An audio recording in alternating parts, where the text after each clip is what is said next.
Assalamualaikum warahmatullahi wabarakatuh.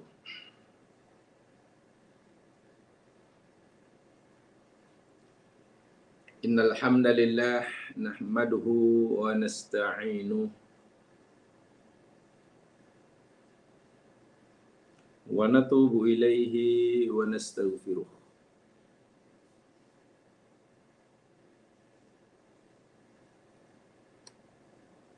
Wa na'udzu billahi min syururi anfusina wa min sayyiati a'malina.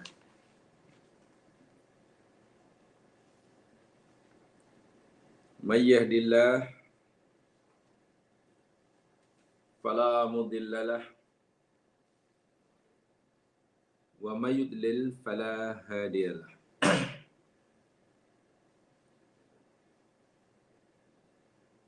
Asyhadu an la ilaha illallah wahdahu la syarika lah wa ashhadu anna Muhammadan abduhu wa rasuluh.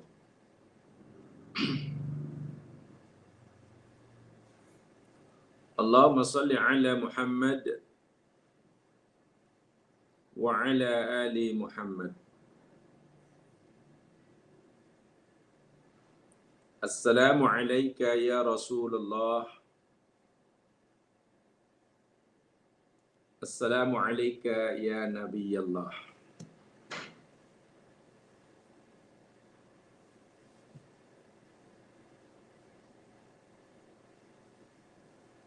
Ya ayyuhalladzina amanu taqullaha haqqa tuqatih wa la tamutunna illa wa antum muslimun.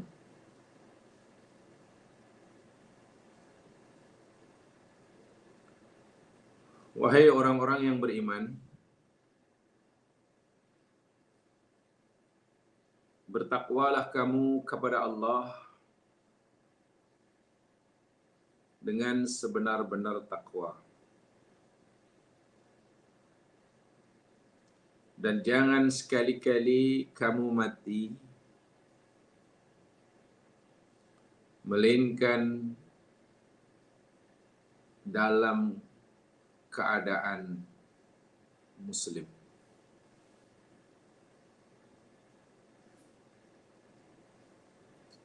Para pendengar, jamaah muslimin muslimat yang dirahmati Allah sekalian. Alhamdulillah, kita dapat bersua semula bagi menyambung, meneruskan uraian dan penjelasan kita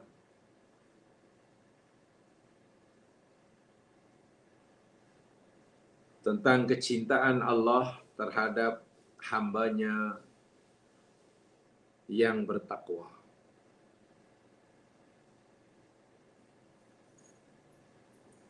Dan kita telah sedang dan akan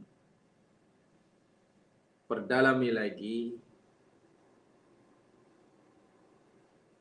apakah sifat-sifat yang mesti ada, yang mesti dimiliki oleh seseorang untuk melayakkan dirinya dinilai oleh Allah sebagai hamba-Nya yang bertakwa, yang kemudian Allah akan mencintainya.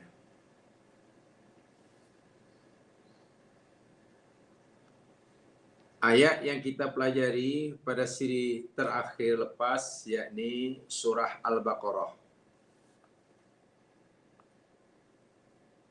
Kalau di dalam nota itu, muka surat yang ke-33, ayat yang kedua. Yakni surah Al-Baqarah, ayat pertama hingga ayat yang keempat.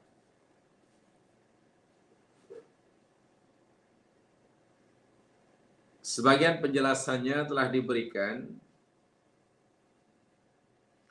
di dalam surah Al-Baqarah atau awal surah Al-Baqarah ini menyenaraikan beberapa sifat orang yang bertakwa. Sehingga jika seseorang itu ada pada dirinya sifat-sifat tersebut, maka layaklah ia dipanggil orang bertakwa yang Allah sentiasa cintai. Mahabbah Allah akan limpahkan kepadanya.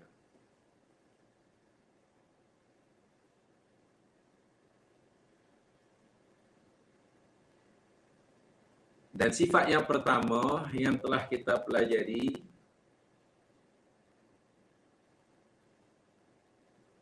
jadi apa yang disebutkan sebagai percaya atau beriman kepada perkara yang gaib. Al-iman bil ghaib. Alladzina yu'minuna bil ghaib. Itu kan yang pertama yang telah kita pelajari. Tapi jangan lupa daripada 4 sifat ya, yang Allah sebutkan atau 5 sifat yang Allah sebutkan dalam awal surah Al-Baqarah ini, sifat orang yang muttaqin ini, saya telah sebutkan istilahnya yakni satu al-wahdatus syu'uriyah, al-ijabiyah, al-fa'alah. Kelima-lima sifat ini merupakan satu kesatuan. Satu kesatuan emosional positif yang efektif. Atau boleh jamaah terjemahkan, 5 sifat ini merupakan satu perpaduan. Perpaduan ke kesatuan ya. Sebab sekarang sedang heboh istilah perpaduan. Perpaduan emosi yang positif, emosi positif yang berkesan, yang efektif.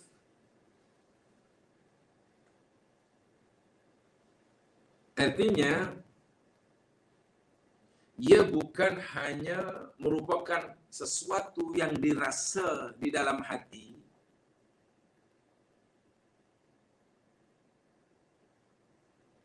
tapi ianya, sesuatu yang terasa dalam itu mesti tercermin keluar. Terbukti keluar melalui amalan-amalan yang nyata. Itu yang dimaksudkan al-wahdah asy'uriyah, al-ijabah al-fa'alah. Mesti berupa, sebab kalau ia hanya berupa perasaan yang dirasa dalam hati, tidak tergambar, tidak terpancar, tercermin keluar melalui perbuatan, yang mana ada orang tahu. Lalu apa bezanya antara muttaqin dan bukan muttaqin? Sebaliknya, jika yang dirasa dalam hati tidak sama dengan yang dipancarkan, dizahirkan keluar, pun juga bukan orang yang bertakwa. Jadi yang pertama ini dikaitkan dengan syu'uriyah al-ijabiyah. Satu emosi yang positif. Apa dia? Iman kepada yang gaib. Kenapa ini kaitannya dengan rasa? Sebab orang yang beriman kepada yang gaib, ya Mas, ya katalah gaib itu neraka ke, surga ke. Ya Allah Subhanahu wa taala lah yang panggil, yang paling mudah, gaib mutlak namanya. Bila orang tu apa ya? Betul-betul beriman kepada yang gaib, katalah Allah. Yang Allah itu ada di sisinya, neraka pun ada, surga pun ada. Alladzina yakhafuna minallah wa hum lam yarau. Dalilun ala hubbihim lahu. Bila orang itu takut kepada Allah, sedangkan dia tidak pernah melihatnya. Takut kepada Allah, sedang dia tak pernah melihatnya, tak pernah mendengar suaranya. Itu bukti nyata akan kejujuran cintanya. Orang yang takut neraka, sedang dia tak pernah melihatnya, betul-betul bukti kejujuran rasa takutnya. Itu letaknya dalam hati. Orang lain tak nampak. Bukti kekuatan keimanannya. Sebab itulah orang yang seperti ini, yang ada syu'uriyah ijabiah seperti ini, satu emosi yang positif ini, yakni kana alladhina la yuraqibuna Allah 'inda khulu khalwatihim wa infiradi bihim min abatin nas. Orang-orang ni, yakni orang-orang sentiasa merasa diperhati, dilihat, didengar oleh Allah yang dia yakini, yang dia takuti, sungguh pun ia dalam keadaan seorang diri. Tak ada orang tahu. Sehingga sikap dan kepribadian orang yang yu'minuna bil ghaib, kepribadian dia, saksiah dia sama aja. Di depan orang pun macam tu, di belakang orang pun macam itu, duduk seorang diri pun macam tu, di khalayak ramai pun macam itu, masa miskin pun macam itu, masa kaya pun macam itu, semasa duduk di multazam pun macam tu, ketika dia mungkin menikmati keindahan Laut Caribbean pun macam itu, tak berubah. Karena dia terpatri dalam hatinya, yang mengawasi dirinya bukan manusia, yang akan menilai perangannya bukan manusia, yang ditakuti bukan manusia, yang diharapkan pujiannya bukan manusia, tapi yang ditakuti, yang diharapkan pujiannya dia yang gaib, yang diyakini. Meyakini sesuatu yang tak dilihatnya, dan keyakinan itu memberikan kesan pengaruh pada kepribadiannya. Bila yang diyakini itu kata jangan buat, dia pun tak buat. Walhal yang menyuruhnya tak pernah dilihatnya. Lainlah kalau yang menyuruh itu pernah dibuatnya dan ada di sebelahnya. Kenapa awak tak parking ke tempat itu? Biasanya awak suka parking. Tak ada itu, ada. Ada tu pegawai penguat kuasa. Tiba-tiba kerana melihat ada pegawai penguat kuasa, parking aja kita menjadi orang paling disiplin. Tak mau parking sebarangan. Kalau ada orang beritahu yang di depan sana ada speed trap, ada polis yang sedang pandang kamera, kita pun jadi slow. Menjadilah pemandu yang berhemah. Dari mana kita tahu? Ada orang yang datang dari Allah bersamaan, flashlight. Di depan mesti ada. Kita pun jadi slow. Walau tadi laju. Di jalan depan 1 meter, 1 kilometer, tak ada pula. Laju balik.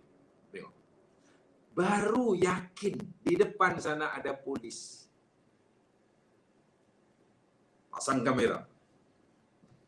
Perangkap laju. Ada keyakinan itu pun kita tidak jadi pemandu yang berhemah. Walhal tidak ada. Wah, tidak ada. Jadi meyakini adanya.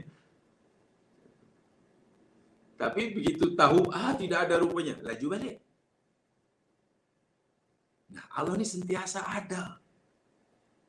Melihatnya ya setiap saat dalam minitnya. Setiap minit dalam jamnya. Mendengar setiap patah kata yang keluar dari mulut kita, bahkan yang terlintas dalam hati kita.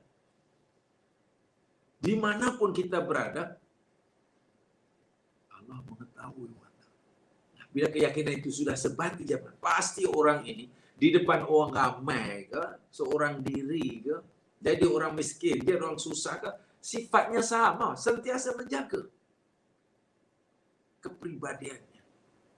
Nah, inilah yang namanya iman beliau. Jadi bukan keimanan yang hanya dalam hati tapi tak terpancar, tidak memberi kesan terhadap perbuatan zahir, bukan. Itu yang pertamanya. Itu yang keduanya dalam ayat itu wa yuqimunas shalah kan. Wa yuqimunas shalah. Nah, itu contohnya tuh. Karena yang gaib yang dipercaya itu menyuruhnya salat, aqimus shalah, walaupun dia tak dengar sendiri suruhannya, tak melihat dia yang menyuruhnya. Karena dia yakin, dia suruh solat, ya solat. Ya solat. Nah, itu kesan dia. Jadi menyatu dan antara apa yang dirasakan dalam hati, dalam hati dengan perbuatannya. Sehingga setiap yang tercermin keluar, terpancar keluar, itu adalah terjemahan, manifestasi daripada apa yang dalam hati, diarah oleh yang. Solatnya pun ya karena dia. Kalau ditanya kenapa awak solat, karena dia yang suruh. Itu jawaban dia. Kenapa awak solat? Dan mesti pada waktu yang tertentu. Ya karena dia, Allah yang aku yakini menyuruhnya. Betul, kamu solat karena Allah yang menyuruh? Iya. Apakah ini bermakna jika Allah tak suruh kamu solat, kamu tak solat? Ya iyalah. Buat apa kita solat kalau dia tak suruh solat? Aku solat sebab dia suruh. Itu sudah betul tuh, niat seperti itu. Kenapa? Sudah mungkin ada kenapa awak solat? Seganlah. Takkan tempat macam itu tak solat, semua orang solatnya. Tengok. Karena dalam biasanya orang solat, tak apa pun kata orang. Tapi tengok bila sibuk sikit. Atau bila mungkin berada di tempat yang difikir di situ ada malaikat. Ia pergi bercuti ke tempat yang dia yakin, dia fikir di situ ada malaikat yang menjaganya. Yang dia fikir pengetahuan Allah tak sampai ke situ. Karena semuanya, ya tak ada orang solat. Dia pun ikut tak solat. Mana iman? Orang itu belum muttaqin. Solatnya, dia solat bukan kerana merasa ia disuruh oleh Allah. Tapi karena, kenapa awak puasa? Kan puasa itu susah. Ya kan Allah suruh. Kenapa awak pergi haji ke Makkah dan itu dan belanjakan duit beribu-ribu dan ini susah? Allah suruh. Apakah bermakna jika Allah tak suruh kamu, tak wajiban kamu di haji, kamu tak pergi Makkah untuk? Ya tidaklah. Apa pergi? Itu kena ada hati seperti itu. Yalah, tapi kan kamu buat solat tu bekerja, puasa pun penat, haji pun penat, mestilah ada apa-apa keinginan. Paling tidak ya ingin upahnya. Setiap pekerjaan kan berat mendapatkan upah. Lalu dari siapa kamu mengharapkan upah itu? Daripada yang menyuruh. Daripada yang menyuruh. Siapa yang menyuruh? Allah. Sebab itu jika aku menginginkan upah daripada solatku kepada Allah, sama ada upah daripada itu berupa ganjaran, reward, atau berupa keselamatan diriku daripada kemurkaannya. Sudah, aku minta dia. Habis apa kata, kalau kamu solat lagi pun, tapi orang tak indah pun pada kamu, tak puji pun kamu, kamu langsung tak dapat kredit apa-apa daripada, ya biarkan. Apa kata orang tentang solatku, tak kisah. Tengok. Apa kata manusia, apa kata orang, langsung tidak memberi kesan dalam dirinya. Karena dia tahu niatnya hanya kerana dia. Kenapa awak ni bantu orang susah tu? Awak cari duit susah, kemudian awak berikan pada orang. Kenapa awak sedekah banyak-banyak? Karena dia suruh. Siapa yang suruh? Allah. Allah tu siapa? Allah gaib yang aku percayai. Oh, sebab Allah yang suruh. Iya.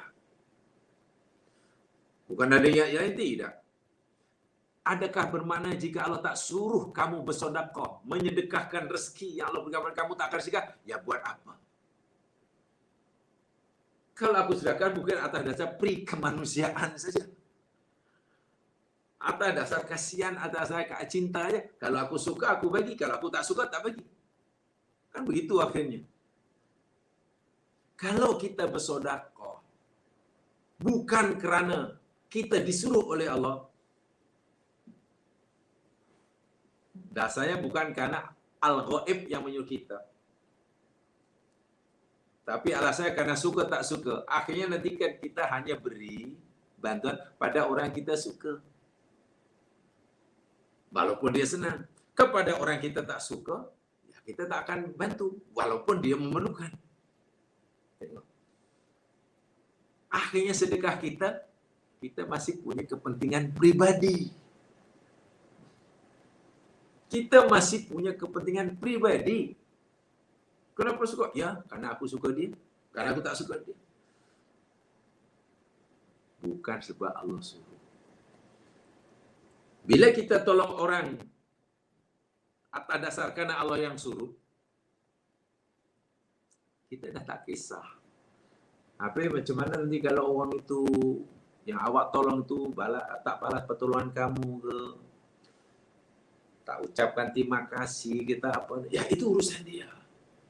Urusan dia. Urusan saya selesai selepas saya sedekah pada dia. Bantu dia sudah selesai. Urusan saya dengan Allah. Dia mau terima kasih ke, tak terima kasih ke, balas ke, tidak, itu urusan dia. Anda tidak kecewa. Kenapa saya kecewa? Walaupun dia tidak membalas bantuan kamu.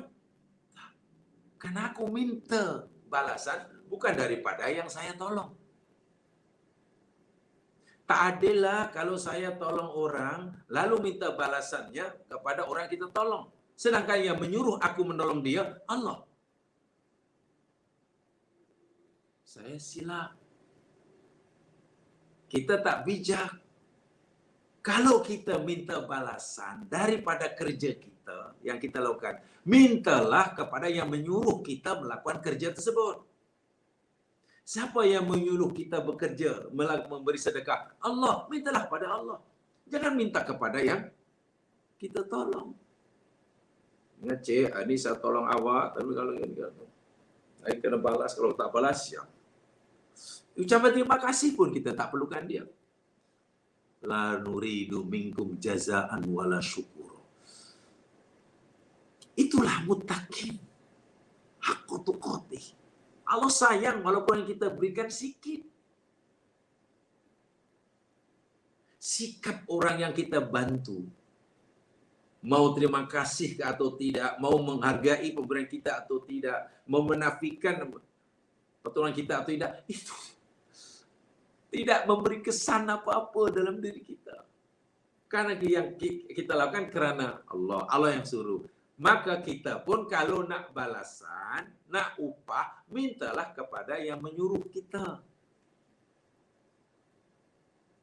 Tebang pokok, blang. Awak pernah tebang pokok tadi, kemas rumah tadi, awak tak nak balasan? Ya, ingin balasan, ingin upah. Kepada siapa yang minta? Ya, yang menyuruh saya lah. Yang menyuruh tadi siapa? Yang menyuruh A. A menyuruh saya, tolong kamu pergi rumah B itu, tolong kemaskan rumahnya. Minta upahnya pada yang menyuruh tu, bukan kepada yang kita tolong. Yang kita tolong pun tak tahu menu. Jadi ibaratnya kita silap alamat minta gaji. Sedekah pada orang, bantu orang, tapi minta balasan daripada orang yang kita tolong. Itu silap. Itulah jemaah sekalian. Mutakin. Jadi bukan solat, yang penting solat. Bukan. Kita ditanya, awak solat ni pasal apa? Oh, pasal ayat Rasul. Bukan pasal malu pada orang kalau tak solat. Oh, tidak. Awak rajin solat tahun ini bukan pasal segan, pasal pak mertua awak jadi imam tarawih. Oh, tidak. Tapi kenapa baru tahun ini ya awak rajin tarawih? Tahun selepasnya tak pernah pun nampak batang hidung di masjid itu segala mana. Yalah, awak tahu-tahu aja dah. Mulai tahun ini, pak mertua saya dilantik jadi imam tarawih. Dan kalau pak mertua lantik jadi imam, anak menantu pula tak baik, apa kata orang? Terpaksa lah. Apa itu mutakin namanya? Bukan. Di mana yu'minuna bil ghaib di mana? Tak ada. Bila yu'minuna bil ghaib tidak ada, mutakinnya aja. Ya, jauh lagi. Walaupun dia solat. Itu contoh kecil. Gaduh tak ngam dengan B. Tak ngam, tak tahulah. Ada masalah tak ngam. Ya, hanya pura-pura tak ngam. Tak tahulah apa masalahnya. Tiba-tiba B meninggal. Ramai saudara kawan-kawan datang takziah ke rumah. Si D semua dah. Serba salah. Macam mana B ini meninggal. Semua kawan-kawan dia, teman saya, semua dah datang takziah. Macam mana saya nak pergi takziah ataupun tidak? Saya nak pergi takziah ataupun tidak? Kalau ikutkan hati, sebenarnya tak nak takziah. Tak nak pergi rumahnya. Dia itu menyakitkan hati saya lah. Tapi kalau saya tak pergi takziah, nanti apa kata kawan-kawan? Apa kata orang? Itu kawan-kawan kenapa tak datang takziah? Dalam hati saya nak pergi ke tidak? Kalau tak pergi, apa kata orang? Kalau aku tak pergi, apa kata orang? Sebab kalau ikut hati sebenarnya tak nak pergi. Pergilah. Takut nanti orang kata. Apakah dapat pahala takziah yang seperti itu? Apakah takziah yang seperti itu, walaupun takziah itu perintah agama, atas dasar yu'minuna bil ghaib? Ini perlu dihalusi yang sekalian dalam pengamalan. Memang orang lain tak tahu. Tak tahu akan niat kita, tapi Allah tahu dan Allah akan menilai, menghisap amalan kita sesuai dengan apa yang Allah ketahui, bukan sesuai dengan apa yang orang tahu. Pengakuan manusia tidak akan mempengaruhi penilaian Allah nanti di akhirat. Jika Allah menilai lain, manusia menganggapnya lain. Itu dijaga. Mana ya, kalau tak datang apa pula? Pulang sudah tak patut pula. Apa kata kawan lain, apa kata orang kalau aku tak datang. Tapi kalau ikan, kalau bukan hati memang tak datang lah, malas sebenarnya apa datang. Entah pergilah. Yang takut dikata orang. Takut dikata orang kita tak baik. Tak patut. Lebih takut dikata orang kita tak patut daripada dikata Allah kita tak patut. Artinya belum menyatu. Katanya iman pada yang gaib. Kenapa tidak terpancar? Kenapa iman gaib tidak memberi kesan? Tidak efektif pada perbuatan amal. Sehingga seakan ada macam penghalang. Terputus. Mendirikan solat. Saya tidak bicara dari segi usul fikahnya, ya sekalian minta maaf. Karena kaitannya mahabbah. Mahabbah itu ya ini berkaitan dengan perasaan. Jadi saya tidak menjelaskan ini berkaitan dengan sudut fikahnya. Kalau sudut fikahnya, apa maksud mendirikan solat? Itu panjang. Iqamah. Kenapa Allah kata iqamatus solat? Bukan ada usolah. Apa makna iqamah? Mendirikan. Akim. Allah kata aqimus solah. Oh, kena jaga waktunya, rukuknya macam sekian, tumakninah. Itu dari hukum fikahnya ya. Saya tidak menyentuh itu. Karena memang tajuk pelajaran kita tidak ke arah sana. Tajuk kita hadkan tentang mahabbahnya. Walaupun ini ayat-ayat syariah juga kan. Kan pendidikan solat nanti ceritanya panjang kalau dari sudut fikahnya, dari sudut syariahnya. Berdasarkan hadis Nabi, rukuk macam ni, i'tidal macam ni, letak tangan macam mana, lebar kaki macam mana, nak sujudnya macam mana, lutut dulu ke tangan dulu, itu. Oh, itu jadi pembicaraan itu bab fikah saya tidak akan sentuh. Kita akan sentuh itu kerana sedia maklum tajuk kita ni tentang mahabbah. Jadi kepada yang nanti seperti saya penjelasan saya tadi seperti itu. Kemudian yang ketiganya, sifat yang ketiga di situ yakni wa mimma razaqnahum yunfikun. Wa mimma, dan daripada sebagian apa yang razaqnahum kami rezekikan kepada mereka, yunfikun, mereka sentiasa menafkahkan. Dari segi bahasa pun ini sudah tanda rahmat Allah.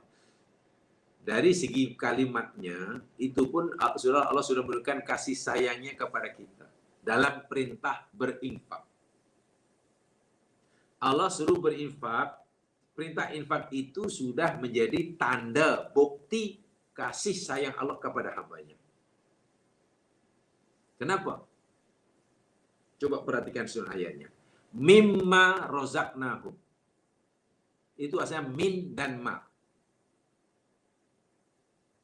Min itu diartikan oleh ramai mufassir yakni min tam'id, sebahagian. Dari sebahagian apa yang kami rezekikan pada mereka. Rezeki itu milik Allah. Sebab Allah kata kami. Rezeki yang kami berikan, rezeki milik Allah. Semua keperluan hidup kita itu, makan, minum, segalanya lah. Waktu, tenaga, apa semua, milik Allah. Lalu Allah berikan kepada kita untuk kita manfaatkan. Untuk kita manfaatkan demi kepentingan dan manfaat kita, bukan untuk kepentingan Allah. Masya Allah. Saya ulangi. Rezeki, keperluan hidup itu milik Allah. Hak Allah. Allah berikan pada kita bukan untuk kita miliki, bukan.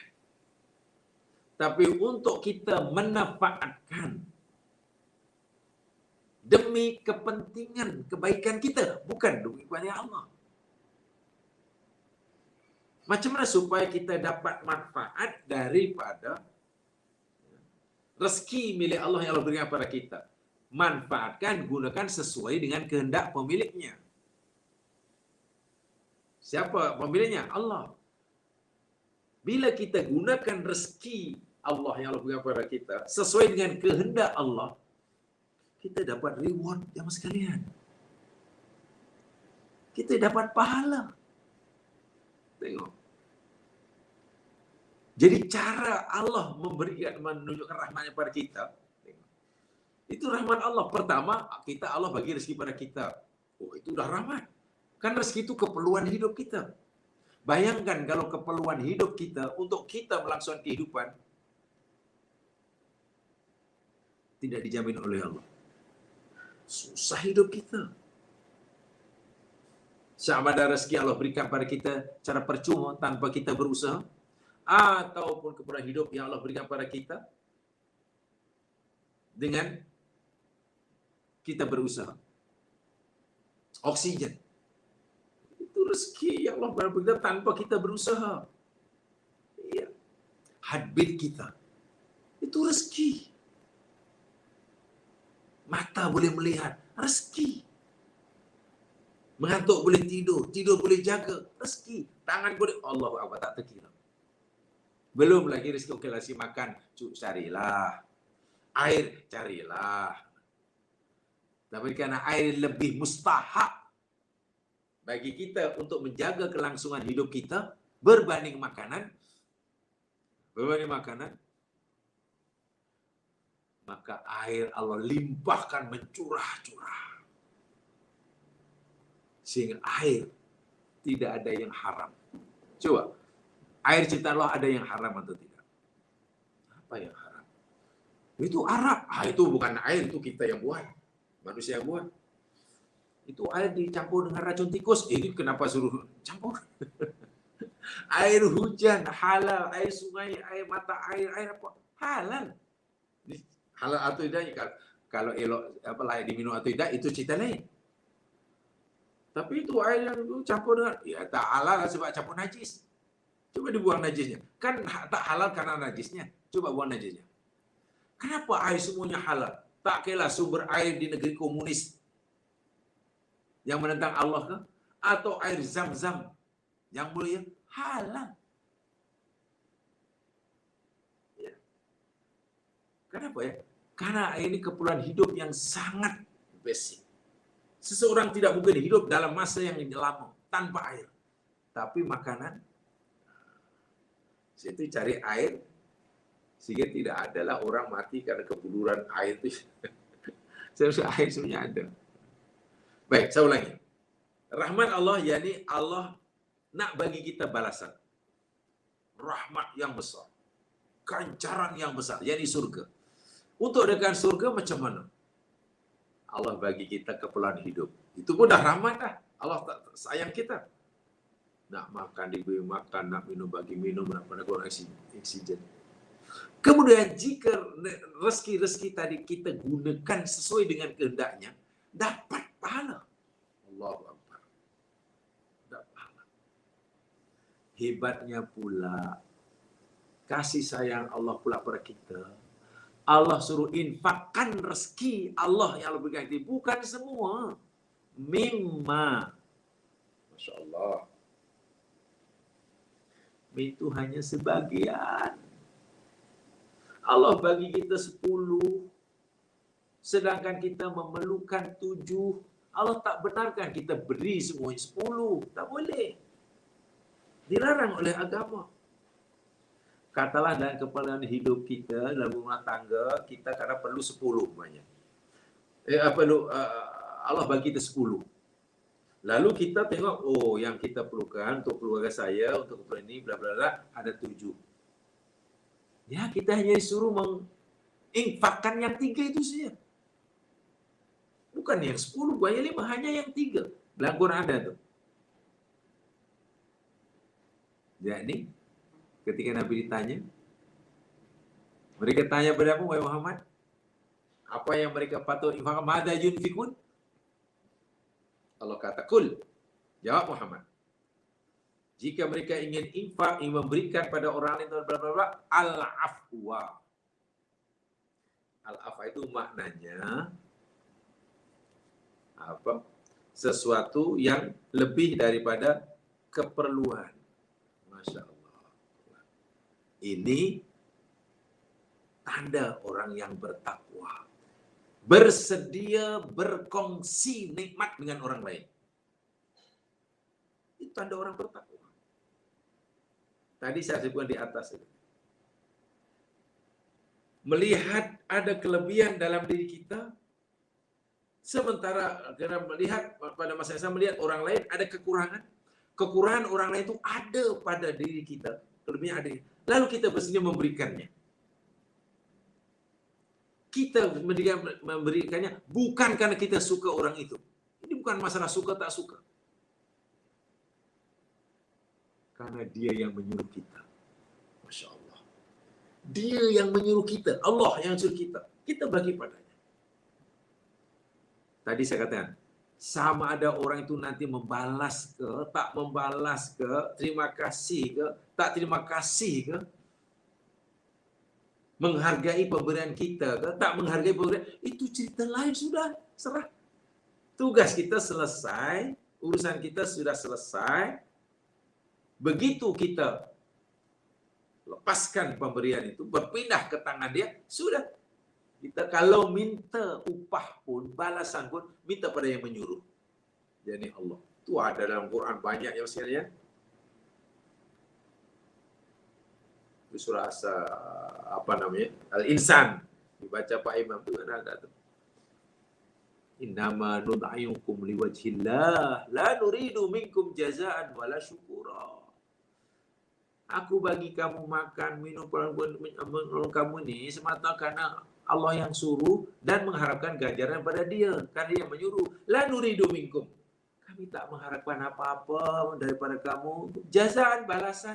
Aku tak nak. Bukan nak minta balasan. Melainkan biar kamu balas banyak lagi. Tak. Wala syukur. Ucapan terima kasih pun tidak. Sehingga jika kamu tak menghargai pemberian saya, kamu menafikan, ya hati saya tidak tersentuh, tidak tersinggung sama sekali. Tak ada masalah. Itu urusan kamu. Bila kamu mensyukuri, menghargai dan membalas, kamu dapat pahala daripada Allah, bukan daripada saya. Bila kamu menafikannya, kamu malah mengutuk saya terus, ya sudah, itu dosa kamu. Saya tetap dapat pahala daripada Allah karena saya mengharapkan pahala daripada dia. Pahala saya dengan sebab menolong kamu akan hapus jika pertolonganku kepada kamu, kamu hargai, lalu aku bersemangat, lalu aku seronok. Sementara bila engkau tidak menghargai, engkau menafikan, hatiku kecewa, sedih, menyesal. Bahkan saya akan kata kepada kamu, macam kacang lupa kulit, macam melepaskan anjing tersepit. Tangan yang memberi, tangan itu pula yang digigit. Udah, hapus. Kepala kita hapus. Kenapa? Karena pemberian kita tidak berdasarkan yu'minuna bil ghaib. Di mana letak takwanya? Setiap minggu kita disuruh oleh imam diingatkannya. Ittaqullah. Ini takwa. Tengok ya, suruh bersedekah. Allah yang suruh pula. Allah suruh kita bersedekah. Yang kita suruh berikan pada orang lain itu milik Allah, bukan milik kita. Itu pun Allah tak suruh semuanya, hanya sebagian. Masya Allah. Bila kita lakukan, ada lagi ganjaran disediakan. Tak sayang macam mana Allah SWT. Jadi orang melihat kasih sayang Allah kepada dirinya ini bukan hanya kerana ia melihat balasan Allah yang ada di akhirat. Bukan semata-mata itu. Betul, balasan yang Allah janjikan di akhirat itu tanda kasih sayang Allah pada kita, betul. Tapi orang yang muttaqin tidak hanya melihat bukti kasih sayang Allah kepada hambanya itu dengan disediakannya ganjaran di akhirat semata-mata, bukan.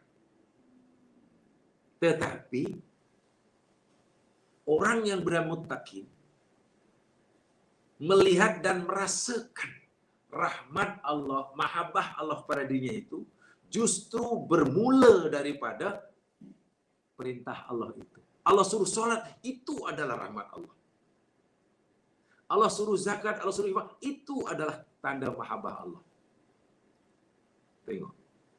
Jadi perintah zakat, perintah infak, perintah solat, itu bukti bahwa Allah itu sayang kita. Itu muttaqin yang sebenarnya. Masalahnya,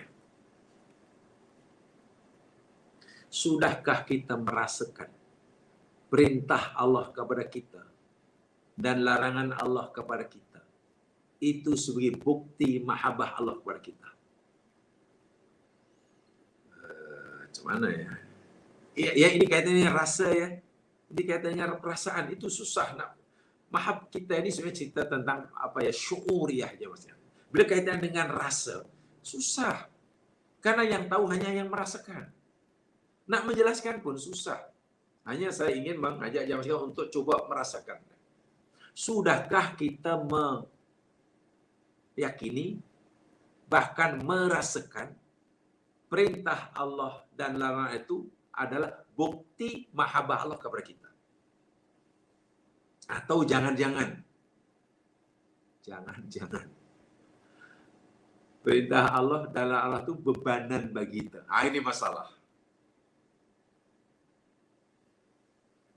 Jika kita merasakan perintah Allah itu masih merupakan bebanan, yalah beban subhanallah, solat pula, kena buat pula, kalau tak buat dosa. Tapi kalau buat apa ni berat, apa pula ya? Buatlah, karena kalau tak buat dosa. Sering kan kita terlintah begitu. Ya kita alhamdulillah, kalau tak solat dosa nanti. Itu lepas solat jadi lega. Saya pernah bagi contoh ya. Ingat ya, ini kaitannya perasaan saya tidak menyentuh sama lagi bab fiqah ya. Karena ini puncak ini bukan fiqah. Saya ulangi sekali. Saya pernah bagi contoh begini. Katalah jamaah kita jalan-jalan. Ya maklum. Tidak salah jalan cari barang. Pergi supermarket. Beli apa ke, baju anak ke, baju sendiri ke, keperluan apa.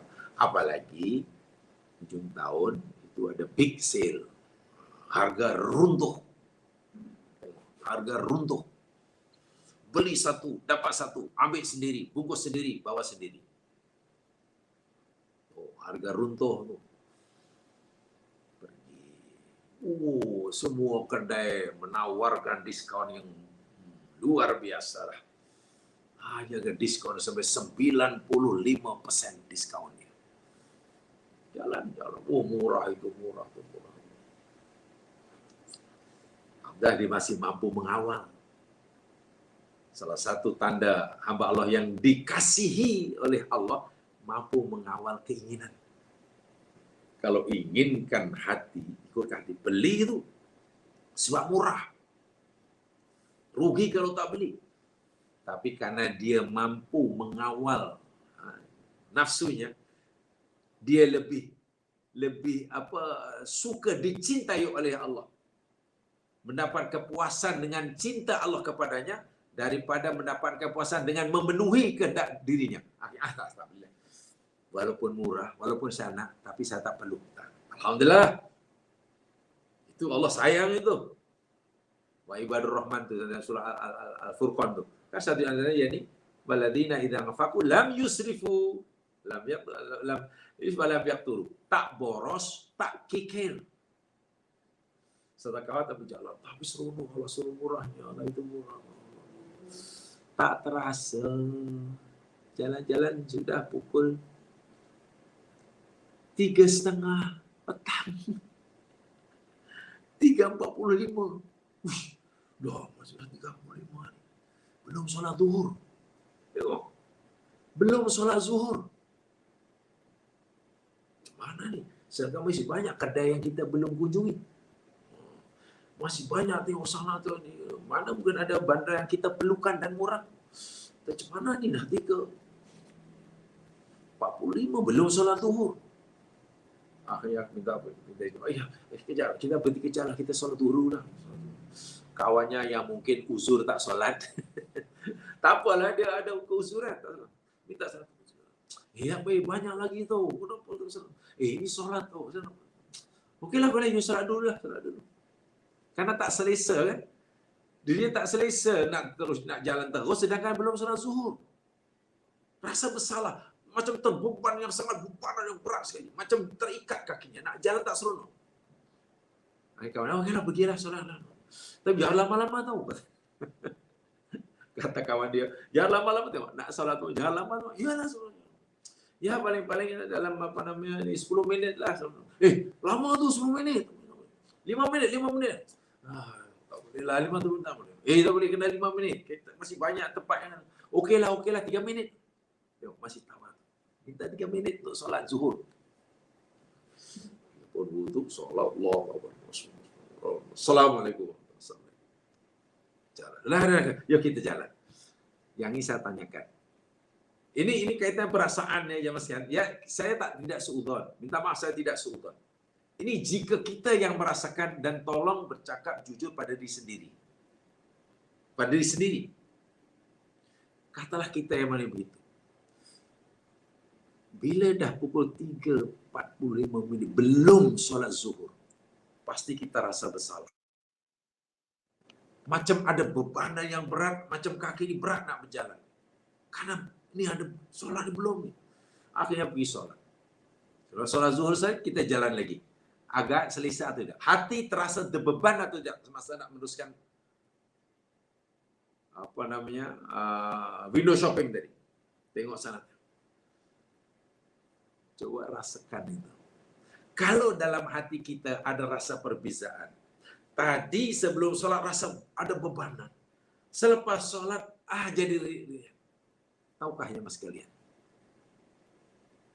Jika hati kita masih merasa begitu, perintah solat kepada kita, perintah Allah pada kita bersolat, larangan Allah terhadap kita, larangannya, kita belum menganggapnya, belum merasakannya, itu sebagai rahmatnya, itu sebagai bukti kasih sayangnya, tapi kita masih merasakan itu sebagai bebanan. Faham? Allah kata, inilah rahmatku, inilah bukti sayangku kepada kamu, sehingga aku suruh kamu sholat, aku suruh kamu zakat, aku suruh tolong orang. Ini bukti aku sayang kamu. Kita tiba-tiba yang dapat disayangi, kita merasa, tak, itu bukan bukti kamu sayang, ya Allah. Kalau kau suruh kami itu, suruh kami ini, itu bukan bukti kau sayang. Ini bebanan bagi kami. Jika rahman Allah, mahabbah Allah kita rasa sedikit bebanan, macam mana kita nak dapat cinta Allah? Nak mengubah solat sebagai bebanan menjadi rahmat, itu bukan main susahnya yang sekalian. Solat itu sendiri mudah. Solat itu sendiri mudah. Bagi zakat, bagi itu puasa, haji, bakti pada bapa, memohon maaf bila salah, memaafkan kesalahan orang bila minta maaf, menghilangkan dendam. Itu semua adalah arahan Allah. Perintah Allah. Dan perintah Allah itu bukti bahwa Allah sayang kita. Bukti mahabbah Allah.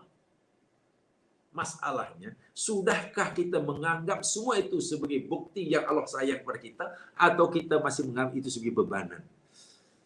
Serasa bebanan lah ini. Kalau ikutkan hati memang, aku tak sabar minta maaf. Mungkin aku lanyak dia. Tapi Allah, Quran kata suruh maafkan. Macam mana ni? Inilah yang saya katakan tadi, rahmat. Kata Allah, yang kita melihat bebanan. Tapi kita mengharapkan, ya Allah, cintailah hamba-Mu ini. Mungkin kan?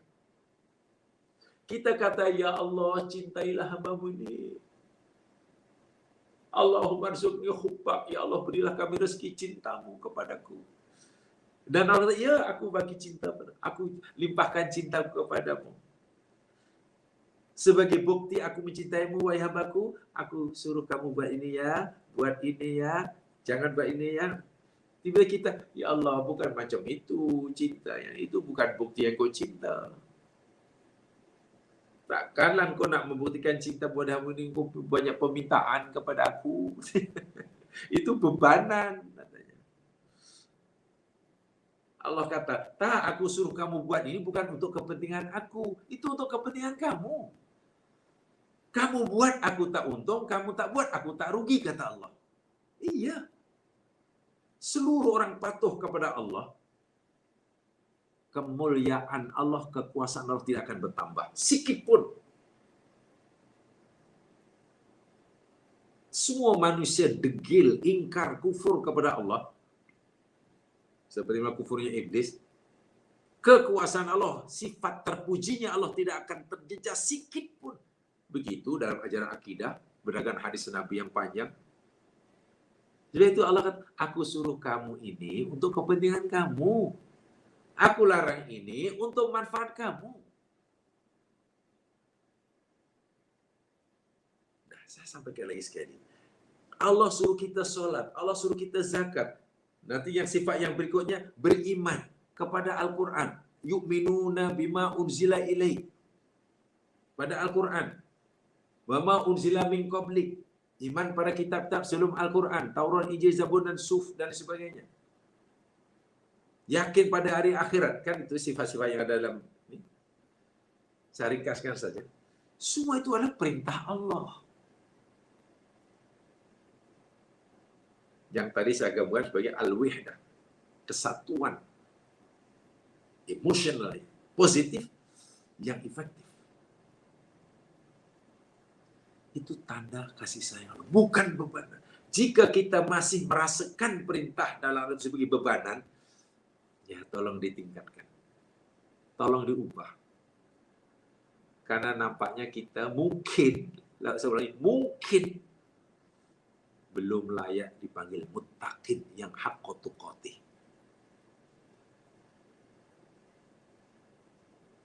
Dan belum layak mendapatkan cinta Allah. Macam mana nak dapat cinta Allah? Allah bagi mahabbahnya pun kita tolak. Aku cinta kamu, sebab itu aku suruh kamu solat, sebab itu aku suruh kamu sabar, sebab itu aku suruh kamu qanaah, sebab itu aku suruh kamu memaafkan. Itu sebagai bukti aku sayang kamu, kata Allah. Lalu kita kata, tak nak ya Allah, tak nak, aku tak nak itu. Mana boleh, mana boleh. Cinta Allah awal-awal kita tolak, tapi kita minta pada Allah agar Allah cintai. Baik. Saya ada satu contoh. Contoh kecil. Untuk memudahkan jamaah memahaminya. Dalam cerita lama, boleh cerita yang dianggap paling klasik lah di dalam Al-Quran. Jadi kisah Nabi Adam. Kisah Nabi Adam kan termasuk kisah cerita yang paling kuno. Ada agaknya kisah dalam Al-Quran yang lebih kuno daripada kisah Nabi Adam. Ketika di surga itulah. Tidak ada kan? Surga dimuliakan oleh Allah, seluruh malaikat suruh sujud kepadanya. Nikmat surga diizinkan oleh Allah untuk dinikmati. Masya Allah. Diajar berbagai ilmu al-asma' kullaha. Lalu iblis pula mengisytihar permusuhannya. Ya, kata Allah izinkan Adam menikmati seluruh nikmat surga. Tak ada masalah tu, izin. Boleh buat. Tapi ada larangan. Wala taqraba hadhihi syajarah. Adam dan kamu pasangannya, jangan dekati pokok yang ini ya. Yang ini jangan. La taqraba hadhihi syajarah. Fatakuna minaz zalimin. Nanti kamu jadi orang zalim. Kamu menganiaya diri kamu sendiri. Dan nanti akibat kesannya kamu rugi. Kesan buruknya nanti menimpa kamu. Bukan menimpa aku, kata Allah. Aku larang kamu dekati pokok ini sebagai tanda sayangku kepada kamu.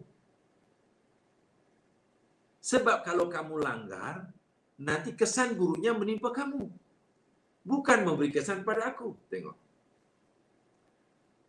Larangan itu adalah tanda rahmat Allah. Tapi Adam melanggar. Ya, karena bujukan iblis kita tahu semuanya lah. Walaupun itu ulama, Masya Allah pembicaraan ulama tentang Adam dan iblis ini luar biasa ya mas, mendalamnya. Ada yang kata Adam ini ada dirayu oleh iblis karena tak tahan mengawal hawa nafsunya. Ada Adam dirayu oleh iblis karena terlalu yakin yakinnya pada Allah. Ada macam-macam. Saya bukan tempat untuk saya membicarakannya. Yang ingin saya sampaikan, Allah dah beritahu jangan dekati pokok ini, jangan buat yang ini, nanti kamu rugi. Diberitahu tentang suatu perbuatan yang bila kita lakukan kita akan rugi dan celaka. Bukankah itu tanda Allah sayang kita? Ada signboard, kurangkan laju, awas di depan selikuh tajam. Awas, di depan ada tebing yang curam. Awas, berhati-hati, jalan raya licin. Depan ada gajah melintas jalan. Banyak peringatan. Itu kan bukti bahwa ya mungkin pemerintah daerah situlah atau siapa yang buat itu sayang kepada pemandu-pemandu agar tidak mengalami apa-apa masalah, tidak terbabas tidak eksiden tidak langgar gajah kan itu. Karena orang itu prihatin, jadi sayang pada pemandu, jangan ada musibah, bagilah amanah. Ini pemandu tak terima kasih, malah menyusahkan aja ini. Kita nak cepat dikata jangan kurangkan laju. Kita nak laju-laju itu awas berhati-hati, jangan lupa. Tengok apa yang akan berlaku. Terimalah banyak peraturan tadi, tanda-tanda apa tadi, peringatan tadi. Saya buat peringatan tadi. Itu tanda orang di situ sayang kita. Terima kasih Cik ya, kalau Cik bagi tahu di sini banyak gajah melintas. Kalau tidak, tak tahulah malam itu. Terima kasih Cik ya, aku bagi tanda. Rupanya memang tanah depan itu ada tebing runtuh. Kalau tidak, habislah kami. Terima kasih.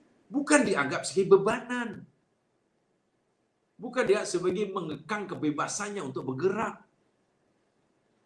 Nah, Allah suruh itu, suruh ini, buat itu, buat ini. Itu rahmatnya, terimalah. Bukan malah sebagai bebanan.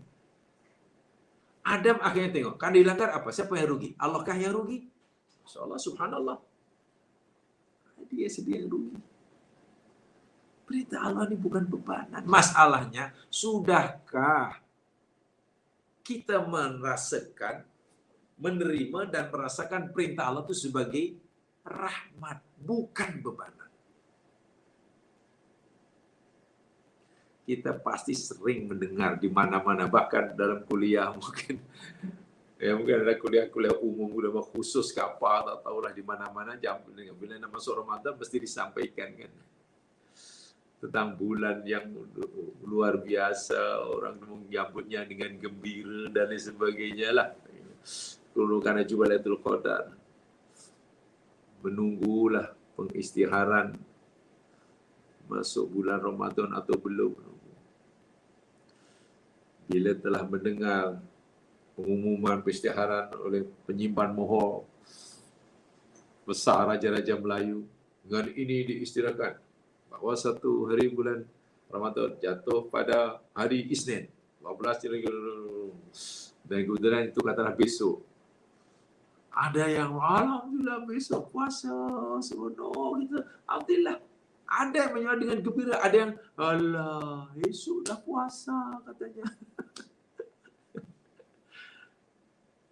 Allah suruh puasa katanya, Allah esok tak puasa. Ingat kenapa esok negeri lain masih lusa. Dia protes. Negeri lain masih hari Selasa, kenapa ni kita besok? Allah.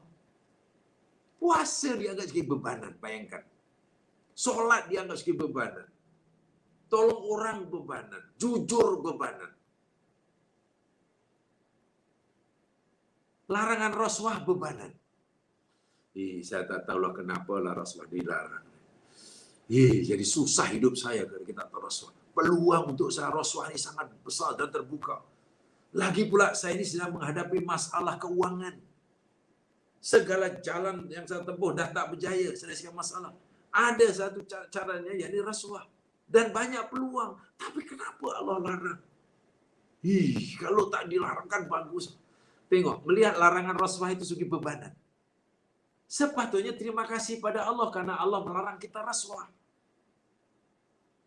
Inilah yang saya masukkan tadi. Kaitan dengan rasa. Apa yang datang dari Allah dianggap sebagai rahmat. Bahasa muda.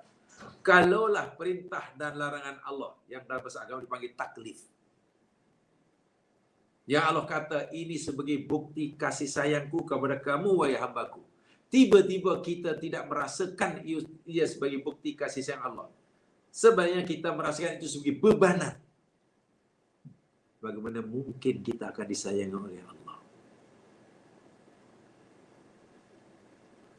Malangnya, mungkin ada di antara kita mohon pada Allah jangan kita masuk seperti itu. Mungkin ada kita. Kasih sayang Allah pada kita itu, rahmat Allah pada kita itu mungkin hanya kita anggap hanya berupa benda-benda yang kita inginkan. Kita ingin sehat, Allah bagi sehat, Allah sayang kita. Allah sayang kita. Kita ingin beruntung dalam perniagaan, dalam Allah bagi keuntungan yang banyak, Allah sayang kita. Kita berdoa, lalu Allah kabulkan, Allah sayang kita. Apa saja yang Allah berikan pada kita yang sesuai dengan keinginan kita, kita anggap itulah maksud sebenar cinta Allah pada kita. Tapi bila apa yang Allah berikan pada kita, arahkan kepada kita, tujuan pada kita yang tidak sesuai dengan keinginan kita, kita tidak memandangnya itu sebagai kasih sayang Allah. Coba macam mana? Allah itu, kenapa Allah itu? Inilah. Sebab itu bila Allah kata ittaqullah haqqa tuqatih, sebenar-benar takwa itu seperti itu. Haqqa tuqatih. Yang kaitannya dasarnya mesti al-iman bil ghaib. Al-iman bil ghaib. Itu dasarnya, itu asasnya. Tanpa itu, ya, inilah mahabbah. Jemaah sekalian, pelajaran kita ini tajuk dia yang mencintai Allah dan Rasulnya. Mahabbah dalam bahasa Arab. Mahabbatullah wa Rasuli. Dan mahabbah itu bukan a'maluz zawahir, bukan a'malul jawarih, bukan kerja tangan, bukan kerja mata, bukan. Mahabbah hub itu yakni termasuk af'alul qulub. Itu amal hati. Bacalah kitab-kitab yang berkaitan ini. Ya, yang saya sebut, tanyalah pada Ibnu Taimiyah sendiri. Tanyalah kepada Ibnu Qayyim al-Jauziyah sendiri dan kitab-kitab yang berkaitan dengan ihsan. Bahkan ada manzilatul hub, khas ditulis. Manzilatul station atau tahapan-tahapan perjalanan orang kepada menuju Allah itu ada satu yang mesti dari mahabbah, makom cinta. Oh, luar biasa ulasannya. Dan semuanya rupanya kaitan dengan hati. Kena dirasa. Bagaimana orang yang baik, hamba Allah yang baik, hanya merasa cinta Allah kepadanya, hanya merasakan cinta Allah padanya, jika apa yang Allah berikan itu sesuai dengan kemauannya.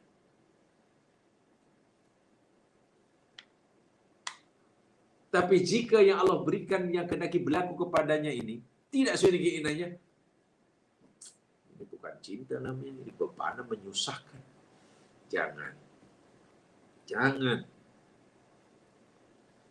Jauh kita daripada muttaqin. Mungkin kita bertakwa. Takwa apa? Kan biasa takwa diartikan dia apa mana takwa? Takwa yakni buat yang disuruh, tinggal yang ditegak. Betul? Ya, memang betul. Definisi takwa sering kali disederhanakan. Takwa itu yakni imtithalul awamir wa jinabin nawahi. Itu takrif yang paling sederhana. Takwa ialah melakukan segala suruhan dan meninggalkan segala tegahan. Di mana-mana khutbah, mari kita bertakwa pada Allah SWT dengan melakukan segala suruhannya. Kalau setakat itu, tidak dikaitkan langsung dengan apa yang dalam hati, yang asalnya di al-iman bil ghaib. Wih, ramailah seorang yang layak dipanggil muttaqin ya. Minta maaf sekali, minta maaf. Jika sekiranya takwa itu hanya buat yang disuruh, tinggal yang ditegak semata-mata, orang munafik pun maknanya orang muttaqin. Ya. Orang munafik pun orang muttaqin. Ya. Orang munafik pun juga buat yang disuruh, tinggal ditegak. Apalagi munafik pada zaman Nabi ya. Orang riya pun muttaqin lah. Kan orang riak pun buat yang disuruh tinggalin tegak. Orang sum'ah, orang ujub, mutakin lah. Saya mereka ini adakah mutakin yang dimasukkan oleh Allah? Tidak. Kan mutakin ini sebenarnya ini melibatkan dua unsur tadi. Antara yang ada dalam hati, itu jadi asy'uriyah, al-ijabiyah yang ada dalam hati ini, dengan kemudian diekspresikan, diterjemahkan, dipancarkan melalui perbuatan yang nyata. Sehingga yang terkeluar melalui tangannya, perbuatannya, tubuh badannya, itu tidak boleh terputus dengan apa yang dalam hati. Kalau berbeza bukan takwa. Bila yang dalam hati hanya dalam hati tidak terpancar pun bukan takwa. Sehingga perintah takwa dituju pada orang mukmin itu memang sangat menarik. Kenapa yang disuruh oleh Allah untuk bertakwa itu orang mukmin? Atau kenapa orang mukmin masih disuruh bertakwa? Ya ayyuhallazina amanu taqullah. Ya ayyuhallazina amanu taqullah. Sehingga menarik ya. Dan Quran ada ittaqullah, ada ittaqur rabbakum pun ada. Ini menarik. Itu kaitan dengan bahasa Al-Quran ya. Yang mungkin jamaah akan baca sendiri nanti. Ada ittaqullah, ada ittaqur rabbakum. Apa bisanya? Kalau kita terjemahkan takwalah kepada Allah, takwalah kepada Tuhan kamu, apa bisanya? Ya ayyuhallazina amanu taqullah, wahai orang beriman, bertakwa kepada Allah. Ada pula, ya ayyuhan nas ittaqu rabbakum, wahai sekalian manusia, ittaqu rabbakum. Kalaulah mana takwa itu sederhana seperti tadi, kita bingung mau ayat seperti itu jemaah sekalian. Baik, paham ya? Salat dan zakat, tengok. Saya simpulkan untuk dua itu. Salat dan zakat dalam pengertian yang lebih luas. Salat ini bukan pengertian dari segi syariat dan juga bukan ya, zakat begitu ya. Salat itu simbol jemaah sekalian. Jika Allah memberitahu kita bahwa hubungan manusia ini satu hablum minallah, satu hablum minan nas. Adakah yang lain selain dua ini? Kita ini terikat atau diikat oleh dua tali. Satu tali hablum minallah bersifat vertikal. Yang kedua hablum minan nas bersifat horizontal.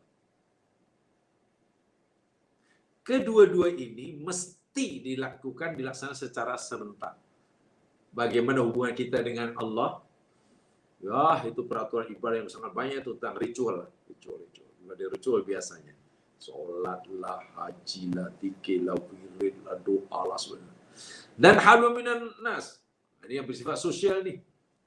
Berjiran, bertetangga, bernegara, berekonomi, sewa, menyewa, pinjam, meminjam, nikah, kahwin, hutang, piutang, pajak gadai dan seterusnya nih. Berpolitik, bernegara dan seterusnya. Masya Allah. Dua nih. Kena jadi satu ini.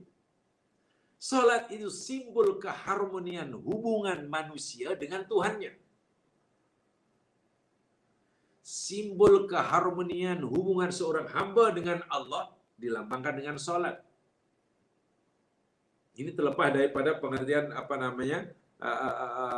fikahnya ya Mas kan. Ini pelajaran bukan pelajaran fikahnya bukan sih.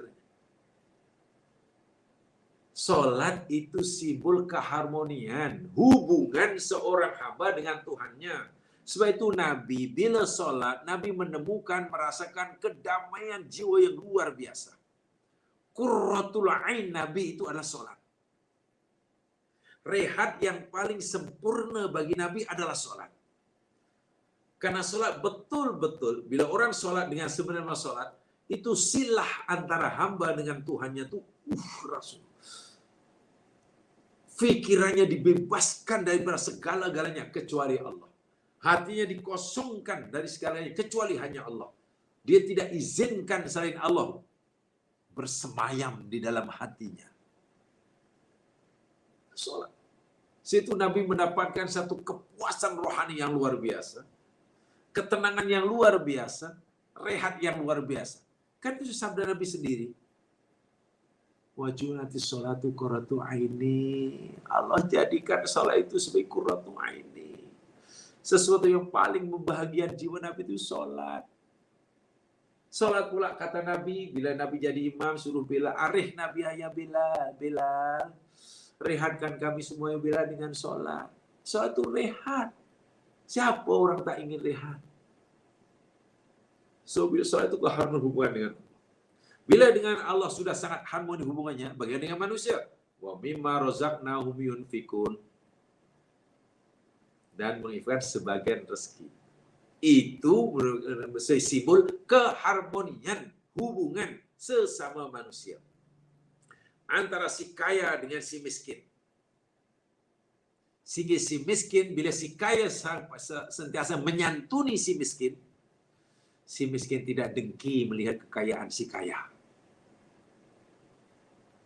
Ya, karena si kaya prihatin, bersedia berkongsi, berbagi kesenangan nikmat Allah dengan mereka.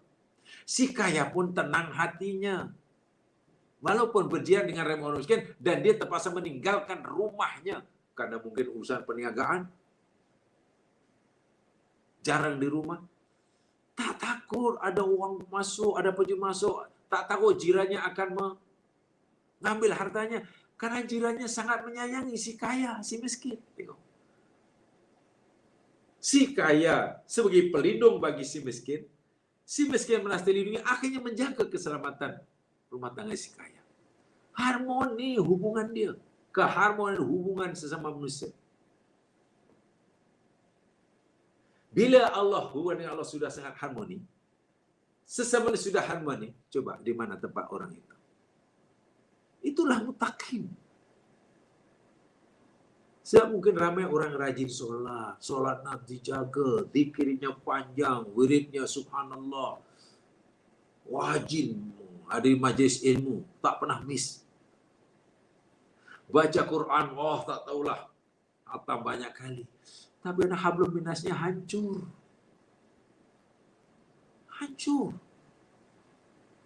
Ada orang sangat prihatin terhadap sama manusia.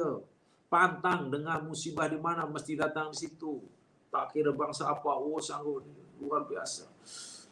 Maknanya kepedulian sosialnya sangat tinggi. Bagus.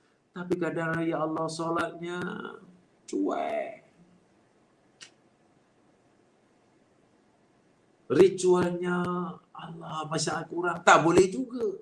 Belum mutakin. Bahasa yang kami gunakan dahulu. Kepada Allah soleh, sesama manusia pun soleh. Namanya solihun kamilun. Soleh yang sempurna. Solihun kamil. Solihun kamilun. Bahasa Arabnya. Pelat Bayu panggil salih kamil. Orang Arab panggil solih kamil. Orang bercakap salih kamil. Sempurna. Tapi bila sebut soleh biasanya, yang terlintas dalam kepala kita, dia tu orang sangat soleh. Orangnya soleh sungguh. Kalau saya cakap begitu, di kampung kami ada orang sangat soleh, tuan-tuan dan puan. Barangkali, di fikiran Jawa sekarang terbayang, ini mesti orangnya macam ni. Kalau tanya umurnya berapa? Umurnya sudah 70 tahun, patutlah. 70 tahun. Dulunya di mana? Di rumah atau dulunya banyak di masjid. Di masjid. Mesti kemana-mana baca buku. Mesti kita gambar begitu. Figura orangnya mesti seperti itu kalau sebut soleh. Tapi coba kalau saya katakan, di kampung saya orang sangat soleh. Bahkan waliullah. Walaupun kekasih Allah. InsyaAllah. Iya, beruntung aku. Macam mana orangnya? Ya, orangnya baru 30 tahun. 30 tahun? Apa? Dia lebih banyak di kebun dia lah. Karena di kebun dia mengurus tanamannya. Kemudian kadang lebih itu pergi bawa lori, jual, jarang di pasar. Macam mana boleh kamu kata soleh itu waliullah? Mungkin terbayang begitu. Sebab bila sebut soleh waliullah mesti banyak di masjid, mesti pakai jubah. Mana ada waliullah bawa lori jual kelapa muda? Tengok. Sahabat ni semuanya waliullah jemaah sekalian. Sahabat Nabi semuanya waliullah, sahabat ini semuanya orang soleh, soleh kamil. Tapi apa, 24 jam mereka semua wirid. Abdurrahman bin Auf itu sibuk dengan perniagaannya.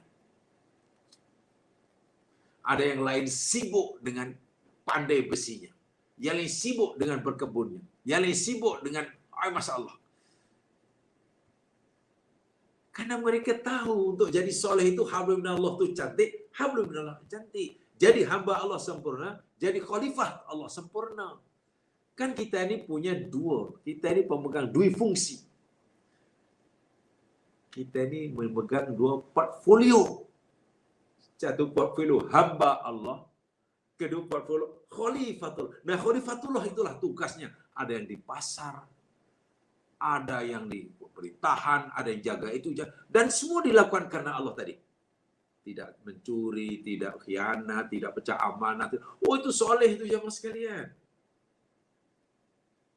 Jadi ketua jabatan, Masya Allah, orang ruri, amanah, jujur, tak soleh itu. Tentulah solatnya dijaga, gitulah tentu. Dan itu pahalanya luar biasa. Yang lain mungkin sudah sampai di masjid, sholat Jumat, pukul 11 sampai masjid, sudah zikir, sudah wirid. Kawan masih di pejabat. Maklum urusan pejabat belum selesai. Nak pastikan setiap rakyat mendapat keadilan yang sempurna. Tak ada orang yang tertindas, yang salah mesti dihukum. Tak ada uang yang hilang. Itu kerjanya. Nak pastikan keadilan tertegak. Sebab itu pukul 11, 11:30 masih di pejabat. Yang lain yang dah pensiun duduk di masjid. Mungkin kita fikir yang pergi awal di masjid itu lebih soleh daripada yang masih di pejabat. Karena mungkin kita memandang pergi masjid awal lagi bagus daripada duduk pejabat. Karena kadang sudah terlanjur berfikir ibadah itu hanya di masjid. Di pejabat tak dapat pahala. Di kebun tak dapat pahala. Nelayan di laut kan tak masuk surga. Itu masalahnya. Coba kalau kita pahami secara syumul. Hablum minallah dan hablum minan nas. Dilakukan serentak dan kemudian berdasarkan al-iman bil ghaib. Itulah haqqa tuqatih. Haqqa tuqatih. Jalin, memastikan keharmonian hubungannya kepada Allah dengan Allah dan memastikan keharmonian hubungannya sesama manusia. Yuqimuna shalah wa mimma razaqnahum yunfiqun. Jamaah yang dimata sekalian, mungkin saya selesai sampaikan kali ini. Kurang lebihnya mohon dimaafkan. Tutup dengan baca Al-Fatihah dan surah Al-Asr. Subhanakallahumma wa bihamdika asyhadu an la ilaha illa anta astaghfiruka wa atubu ilaik. A'udzu bisyaitonir rajim wal 'asr. Innal insana fi khusr illa alladziina aamanu wa 'amilus shalihaat wa tawassaw bil haqq wa tawassaw bis sabr. Assalamualaikum warahmatullahi wabarakatuh.